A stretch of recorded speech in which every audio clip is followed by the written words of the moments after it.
Go yard. I got so much more.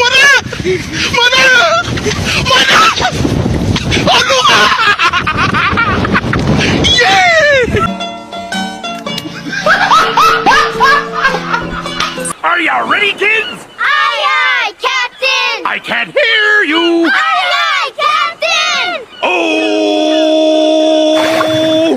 Fucking design on right now. Break it down, bring it back, make it clap. I got 3 old thoughts, new guap, wear that thing. Bitches on my line, and you know.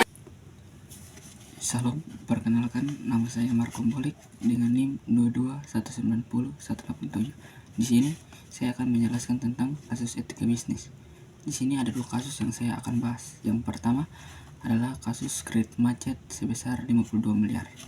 Yang pertama, analisis permasalahan. Seorang akuntan publik membuat laporan keuangan perusahaan Raden Motor untuk mendapatkan pinjaman modal sebesar 52 miliar rupiah dari BRI cabang Jambi pada 2009. Diduga terlibat kasus korupsi dalam kredit macet.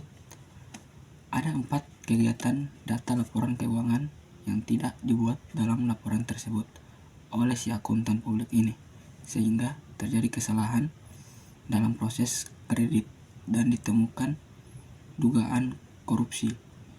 Semestinya data laporan keuangan Raden Motor yang diajukan ke BRI saat itu harus lengkap, namun dalam laporan keuangan yang diberikan tersangka, yaitu Zain Muhammad sebagai pemimpin Raden Motor, ada data yang diduga tidak dibuat semestinya dan tidak lengkap oleh akuntan publik. Dari situ kita bisa mendapatkan solusi masalah. Seharusnya perusahaan Raden Motor membuat laporan keuangan yang diajukan ke BRI harus lengkap, dan tersangka Effendi Syam dari BRI yang saat itu menjabat sebagai pejabat penilai pengajuan kredit harus teliti dalam melakukan pengajuan kredit terhadap Zain Muhammad. Dan biasa si Tepu selaku seorang angkutan publik harus bertindak profesional dalam tugasnya apabila ada kejanggalan dalam laporan keuangan perusahaan Raden Motor. Beliau harus mengakuinya sebagai seorang angkutan publik. Biasanya si Tepu telah melanggar etika profesi dan tidak mengikuti undang-undang yang berlaku. Kesimpulan dari kasus ini, pelanggaran etika profesi mudah saja terjadi. Hal ini dikarenakan profesionalitas tidak terlaksanakan dengan baik.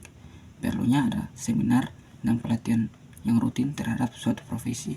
Saran dari kasus ini, agar kasus ini tidak terulang lagi, maka harus menjunjung tinggi kejujuran dan sikap tanggung jawab terhadap tugas yang dikerjakan, serta mematuhi aturan atau standar etika profesi yang telah ditetapkan.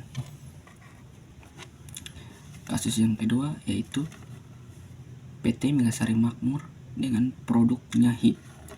Pertama, analisis permasalahan.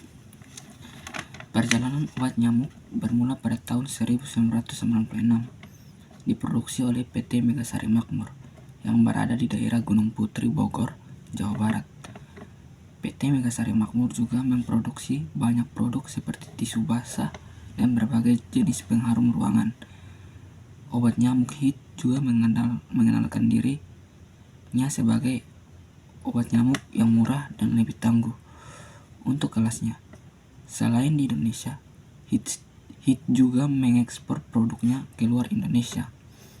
Obat anti nyamuk HIT yang diproduksi oleh PT Megasari Makmur dinyatakan ditarik dari peredaran karena penggunaan zat aktif propoxur dan diklorofos yang dapat mengakibatkan gangguan kesehatan terhadap manusia. Departemen Pertanian dalam hal ini Komisi Pestisida telah melakukan inspeksi dari pabrik HIT dan menemukan penggunaan pestisida yang mengganggu kesehatan manusia seperti keracunan terhadap darah, gangguan syaraf, gangguan pernapasan, gangguan terhadap sel pada tubuh, kanker hati, dan kanker lambung. HIT yang promosinya sebagai obat anti nyamuk ampuh dan murah ternyata sangat berbahaya karena bukan hanya mengandung propoxur tetapi juga diklorofos, zat turunan klorin yang sejak dahulu dilarang penggunaannya di dunia. Obat anti nyamuk HEAT yang dinyatakan berbahaya yaitu HEAT 2,1A jenis semprot dan HEAT 17 liter atau cairan isi ulang. Selain itu, Lembaga Bantuan Hukum Kesehatan melaporkan PT Megasari Makmur ke Kepolisian Metropolitan Jakarta Raya pada tanggal 11 Juni 2006. Korbannya yaitu seorang pembantu rumah tangga yang mengalami pusing, mual, dan muntah-muntah akibat keracunan setelah menghirup udara yang baru disemprotkan obat anti nyamuk HEAT. Solusi permasalahan yang pertama, analisis kualitas produk. Melakukan evaluasi menyeluruh terhadap kualitas produk HEAT termasuk kelayakan, keamanan, kepuasan pelanggan. Jika ada masalah kualitas, perbaiki atau tingkatkan proses produksi.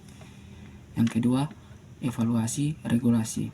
Memastikan bahwa produk HEAT memenuhi semua regulasi keselamatan yang berlaku serta menghindari masalah hukum dan kepatuhan yang dapat merugikan reputasi perusahaan.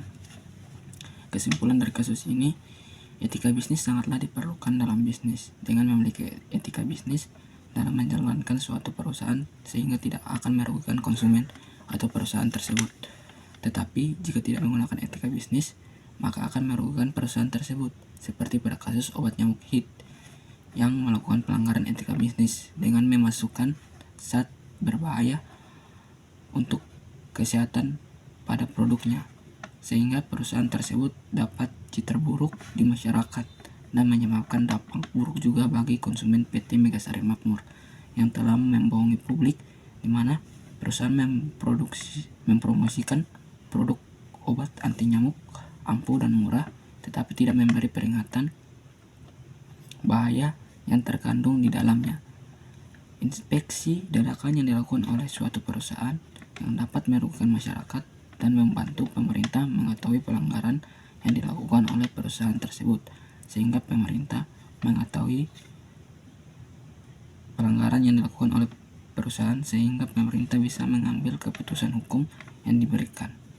Saran dari kasus ini, yang pertama, bagi perusahaan yang melanggar etika bisnis seperti PT Megasari Makmur, sebaiknya membenahi perusahaannya agar prinsip-prinsip etika bisnis dapat berjalan dengan baik sehingga tidak timbul lagi pelanggaran lain-lain. Yang kedua, keselamatan konsumen sangat penting. Dengan mementingkan keselamatan konsumen perusahaan, maka perusahaan itu sendiri akan mendapatkan keuntungan yang sangat besar karena konsumen akan lebih percaya terhadap produk perusahaan tersebut. Itu adalah 2 kasus etika bisnis yang saya jelaskan.